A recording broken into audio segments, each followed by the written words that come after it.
நாங்கள் இப்போ எங்கே இருக்கிறோம்னு பார்த்தோன்னு சொன்னால் அகதிரில் இருக்கக்கூடிய ஒரு கோட்டையில் இருக்கிறோம். இந்த கோட்டை மிக அகதிரில் இருக்கக்கூடிய உயரமான ஒரு கோட்டை, உயரமான இடத்திலே அமைந்திருக்கிறது. இந்த கோட்டை முன்பொரு காலத்திலே மீனவர்களுக்காக வெளிச்ச வீடாக இருந்திருக்கிறது. இரவையிலே மீன் பிடிக்கக்கூடியவர்களுக்கு வெளிச்சங்களை இங்கே பற்ற வைத்து லாந்தர் போன்ற வெளிச்சங்கள் பற்ற வைக்கப்பட்டு மீனவர்களுக்காக அந்த வெளிச்சம் இங்கே கொடுக்கப்பட்டிருக்கிறது. இது ஒரு பாதுகாப்பான இடமாக, மீனவர்களுக்கு ஒரு பெரும் உதவி செய்யக்கூடிய ஒரு இடமாக கருதப்பட்ட ஒரு இடமாக இருக்கிறது. இந்த இடத்துக்கு வருவதற்கு கேபிள் கார் மூலம் வர வேண்டும். கேபிள் காரிலிருந்து 10 நிமிடம் பிரயாணம் செய்து இங்கே வந்தவுடன் இந்த வளாகம் இருக்கிறது. இதோ இருக்கிறது. இதனை சுற்றியுள்ள சிட்டி பகுதி. இதற்கு கீழால் அகாதனுடைய சிட்டி மற்றும் கடற்கரையோரங்கள் இப்படித்தான் காட்சி அளிக்கிறது. இரவு நேரத்திலே அழகாக காட்சி அளிக்கின்ற இந்த கண்கொள்ளா காட்சியை காண வேண்டும் என்றால் சூரியன் மறையும் அந்த காட்சியை பார்ப்பதற்குரிய நேரத்திலே வந்தால் சூரியன் மறையும் காட்சியை பார்த்து இங்கே நேரங்களை செலவிடலாம். காலை 10 மணியிலிருந்து இரவு 12 மணி வரைக்கும் இந்த இடம் மக்களுக்காக திறந்து வைக்கப்பட்டிருக்கிறது. மாலையிலே வந்தால் மிகவும் காலநிலை சீதோசனமாக இருக்கின்ற நிலைமையிலே இங்கே நடந்து திரிந்து நேரத்தை கழிக்கலாம். கேபிள் கார் இதில் தான் நாங்கள் வர வேண்டும். இந்த இடத்துக்கு கேபிள் காருக்கு 120 திரகங்கள் அறவிடப்படுகிறது. ஒரு ஆளுக்கு 120 திரகம் கொடுத்தால் 10 நிமிஷத்தில் இங்கே வந்து கொடுத்துருவாங்க. இரவு 12 மணி வரைக்கும் இங்கே நேரத்தை கழிச்சிட்டு கடைசி கேபிள் கார் இரவு 12 மணி அதில் திரும்பி போயிடுவாங்க. ஒரு கேபிள் காரில் 8 பேர் உட்காரலாம். நீங்கள் குடும்பமாக வந்தால் 8 பேர் இருக்கக்கூடிய ஒரு கேபிள் காரை தெரிவு செஞ்சீங்கன்னா உங்களுக்கு ஃபேமிலியாக போகலாம். அப்படி இல்லாமல் ப்ரைவேட் விஐபி கேபிள் காரும் இருக்குது. அதில் 6 பேர் சொகுசாக உட்காந்து போகலாம். உங்களோட ஃபேமிலிக்கு ஏற்ற மாதிரி அந்த கேபிள் காரை உங்களுக்கு தெரிவு செஞ்சு கொள்ளலாம்.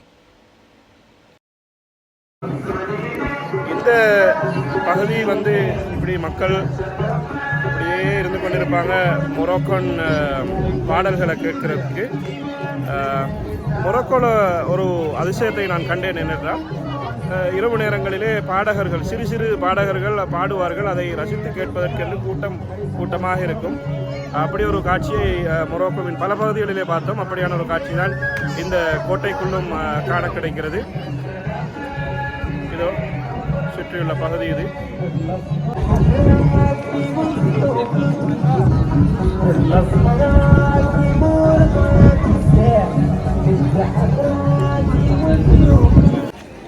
கோட்டையினுடைய புறச்சூழல் இப்படித்தான் இருக்கிறது. மிகவும் அழகான காட்சி தருகின்ற ஒரு கோட்டையாகும் இது. 1950களிலே ஏற்பட்ட ஒரு பூமி நடுக்கத்தின் பொழுது, நிலநடுக்கத்தின் பொழுது சேதமாக்கப்பட்டிருக்கிறது. அதற்கு பிறகு இது திரும்பவும் ரீகன்ஸ்ட்ரக்ஷன் பண்ணப்பட்டு இப்படியான நிலைமையிலே காட்சி அளிக்கிறது.